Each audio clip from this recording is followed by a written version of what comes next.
Hola, ¿cómo están? Estamos en un nuevo video de el curso de literatura. En esta ocasión vamos a tratar sobre el cuento de ciencia ficción.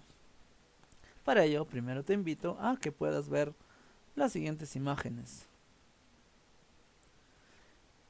¿Qué puedes observar acá? Seguramente me dirás que estás viendo objetos voladores, ¿no? Hay mucha tecnología, ¿correcto? Hay seres extraños, ¿no? Que puedo ver por acá.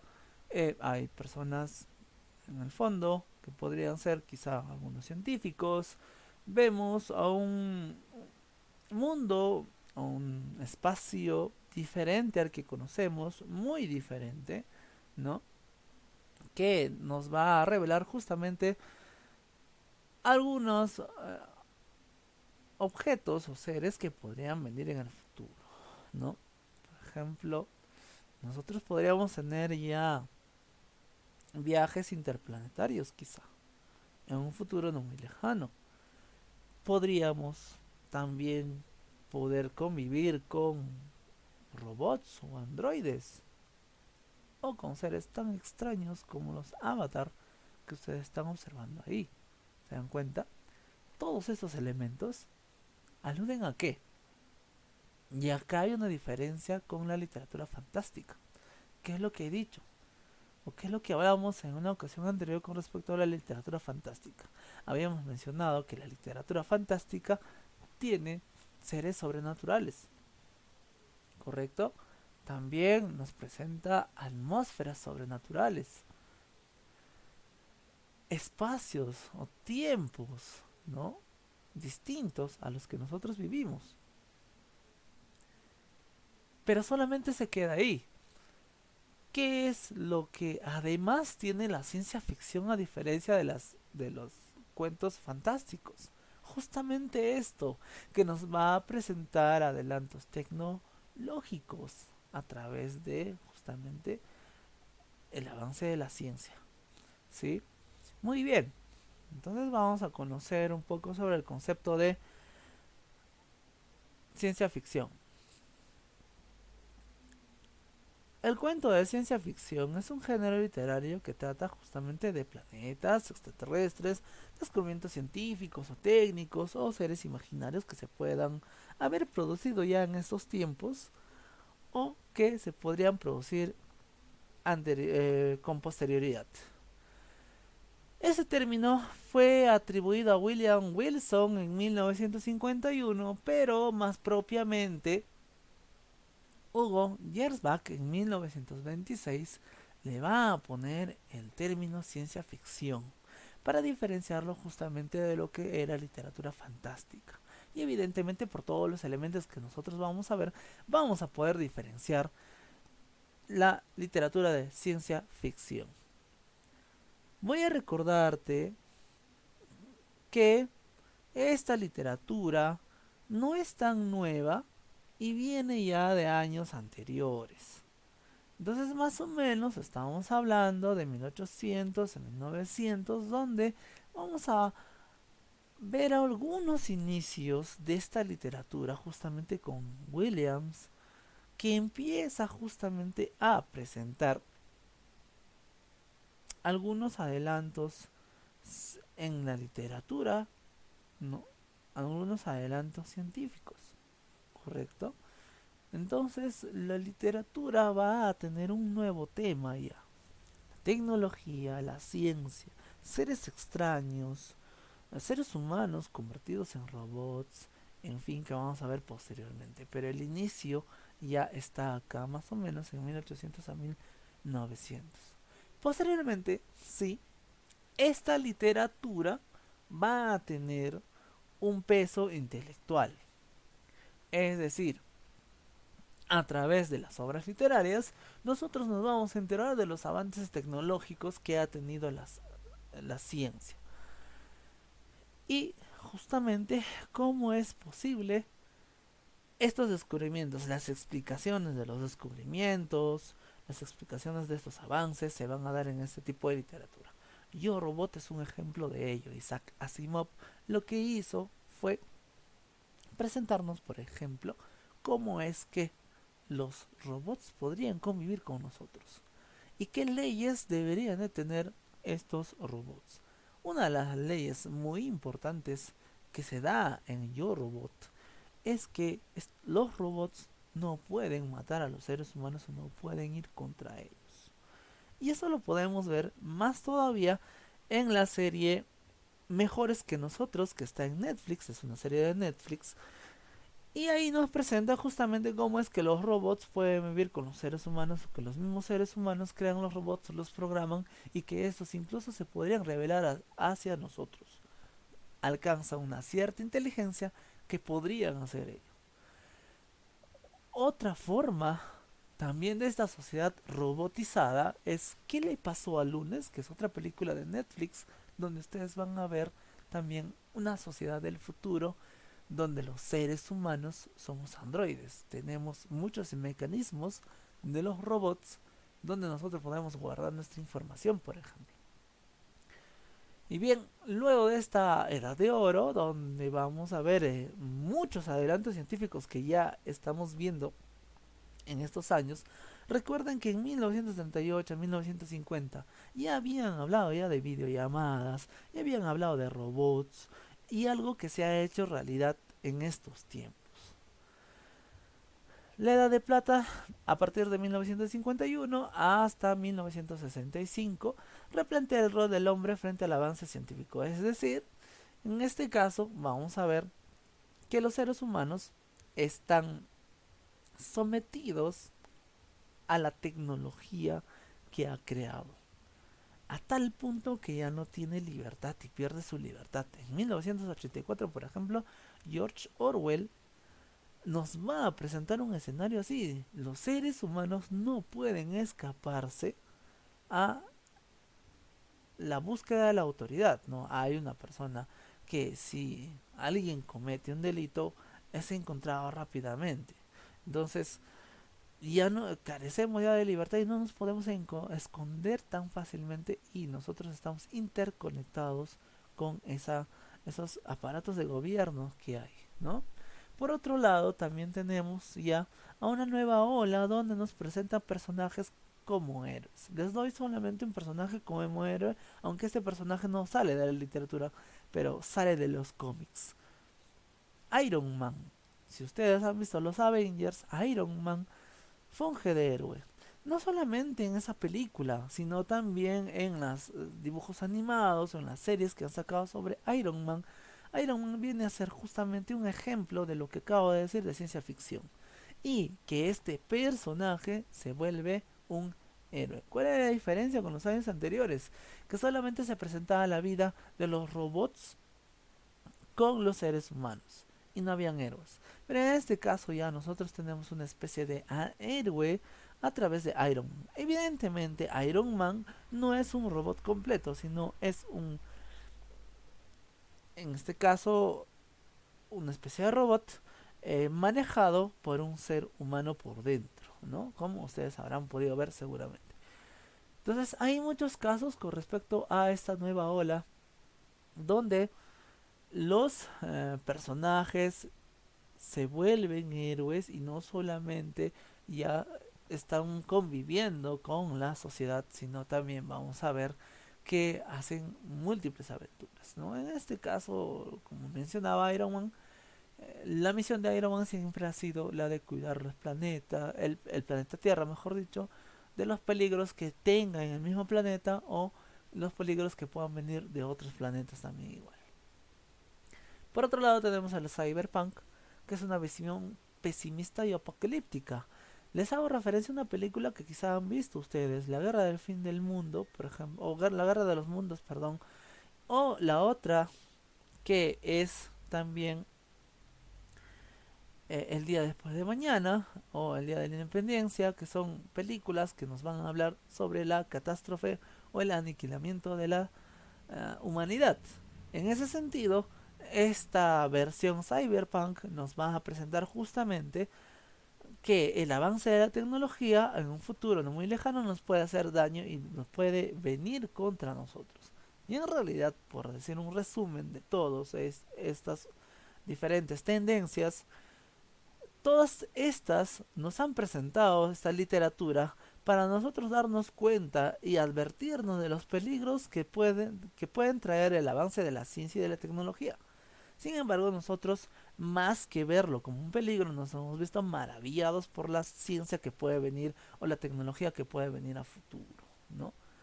Y cada uno de nosotros hemos elegido o hemos escogido a un héroe también de forma particular al cual queremos mucho, ¿no? Y nos encariñamos mucho y lo vemos como nuestro héroe a ese punto. Pero, como ya dije, la intención en realidad es de advertirnos sobre las catástrofes que podrían venir si estos robots, esos androides llegaran a desarrollar. Sería eh, nefasto para nosotros o malo para nosotros. Lo recuerdo, por ejemplo, en Dragon Ball Z hay un capítulo donde el doctor Makihiro libera a sus androides, y en este caso de manera especial al androide 17 y 18, que son los que asesinan al doctor Makihiro, su creador. El doctor Makihiro era una persona que se volvió un androide, es decir, mitad robot, mitad humano, y que por venganza también empezó a crear más androides. Y después de ello, estos mismos androides terminan aniquilando a su creador, y también estos mismos androides buscan venganza y terminan aniquilando también a más humanos. Ese podría ser el futuro que podríamos tener, nos dice esa literatura de ciencia ficción. Muy bien, pasemos entonces ahora a la temática. La temática puede ser, por ejemplo, de los viajes en el tiempo y el espacio. Ustedes habrán visto la película Volver al Futuro, donde tenemos un personaje que siempre se puede mover en el tiempo, ¿no? Para nuestro caso literario, nosotros tenemos La máquina del tiempo de H.G. Wells o La estrella baja también. Por otro lado, tenemos La rebelión de las máquinas, como el 2001, Una odisea espacial de Arthur Clarke, o de Philip Dick, Androides con ovejas eléctricas. Como había mencionado, las máquinas se podrían revelar, y eso es una de las temáticas también que se puede ver. Ahora, esto va contra la ley que justamente sustentaba Asimov en Yo Robot, ¿no? Pero las temáticas van cambiando, por supuesto, a medida que uno va imaginando. Esa es una ley, por supuesto, que se ha creado pues en la obra literaria y que debería de seguirse así, ¿no? Sin embargo, otros han querido variar y darle un poco más de emoción a través de la rebelión de las máquinas. ¿Qué más? La guerra o convivencia interplanetaria, es decir, en la guerra de los mundos, ustedes han visto la versión en la película, se puede ver cómo estos extraterrestres vienen, invaden y empiezan a matar a los seres humanos y a hacer un cambio de los fenómenos naturales, ¿no? Se crean las tormentas, no hay especies de terremotos, de temblores, en fin. Y los seres humanos tienen que sobrevivir justamente a esta catástrofe. Esto es lo que nos podría pasar quizá. Y ellos están imaginando futuro. O un futuro que pueda ser probable.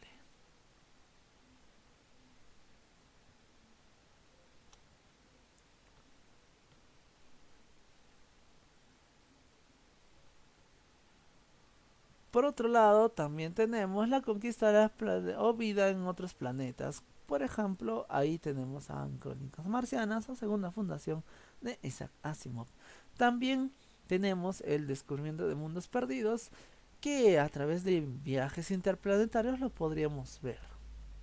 Por otro lado, tenemos las realidades o dimensiones paralelas, donde existen dos mundos, ¿no? Imagínate un mundo distinto al nuestro, donde haya uno igual que tú, en otro lado, ¿no? En otra galaxia, en otro planeta. O simplemente que tú cruces una ventana de la segunda dimensión y puedas ver del otro lado del país, ¿no? Por otro lado, también nos presentan nuestro mundo del futuro. ¿Cómo sería ese mundo del futuro? ¿No? Hay muchas películas, hay muchas obras que han tratado sobre ello. Sobre todo Fahrenheit 451 es una de las obras más representativas, donde nos presentan un mundo del futuro. Científicos e inventos que traspasan los límites éticos permitidos. Por ejemplo, les podría decir que la clonación es una actividad prohibida hasta estos momentos. Desde la primera vez que salió la oveja Dolly, por ejemplo, se han tenido muchas discusiones con respecto a la clonación. Y es que no se pueden crear criaturas de manera artificial. Y acá Mary Shelley, ¿no? O Mary Shelley nos crea a un personaje como Frankenstein a partir de restos de cadáveres. Imagínense a este ser, ¿no? Y que cuya ocupación, por así decirlo, o actividad dentro de esta obra era la de asesinar también. El creador de Frankenstein, en este caso de este ser, era el mismo Víctor Frankenstein, que le había puesto ese nombre en su honor. Y bueno, acá surge una discusión de por qué nosotros podríamos crear seres humanos o algo parecido al ser humano como lo es Frankenstein. Por otro lado, y hablaba de manipulación genética, estaba hablando de nosotros, imagínense cómo nos podríamos convertir en monos, cómo nos podríamos convertir en tigres, en leones, que nos inyecten algo para poder transformarnos, por ejemplo. Caso, a ver si ustedes recuerdan en las películas Hulk, ¿no? Donde sufre una mutación Hulk. U otros personajes también igual que habrán visto en alguna película. Pero hablando necesariamente de la literatura, nosotros también podemos ver esa manipulación genética. Bien, ¿qué personajes son muy recurrentes? Son los siguientes, ¿no? Son científicos, son investigadores, exploradores, astronautas, que representan justamente a esta esfera de la ciencia o a este grupo científico. Esos son los personajes que obviamente nosotros vamos a tener y que en el mundo real existen. En el mundo real existen. Pero también vamos a tener a seres imposibles que no, que para esos tiempos, por ejemplo, algunos no existían. Los robots no existían. O seres imposibles hasta estos tiempos. Por ejemplo, los alienígenas. No hemos visto alienígenas. Androides, mutantes, superhombres, ¿no? El caso de Superman, Flash, ¿no? Y otros personajes más. Entonces, estos personajes también son parte, ¿no? En la medida que nos muestren también avances tecnológicos, son parte de la literatura de ciencia ficción. Bien, uno de los representantes más conocidos es Julio Verne. Julio Verne era un visionario, es decir, era una persona que imaginaba mucho y adelantaba ciertos inventos tecnológicos o científicos que se pudieron haber visto, ¿no?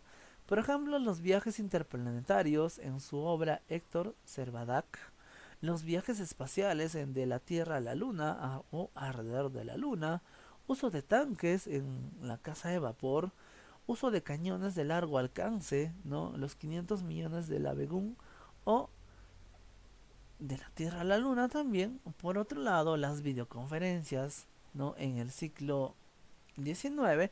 Y obviamente, imagínense, hoy en día las videoconferencias, los tanques, esos viajes espaciales, por lo menos a Marte, ya son posibles, ¿no?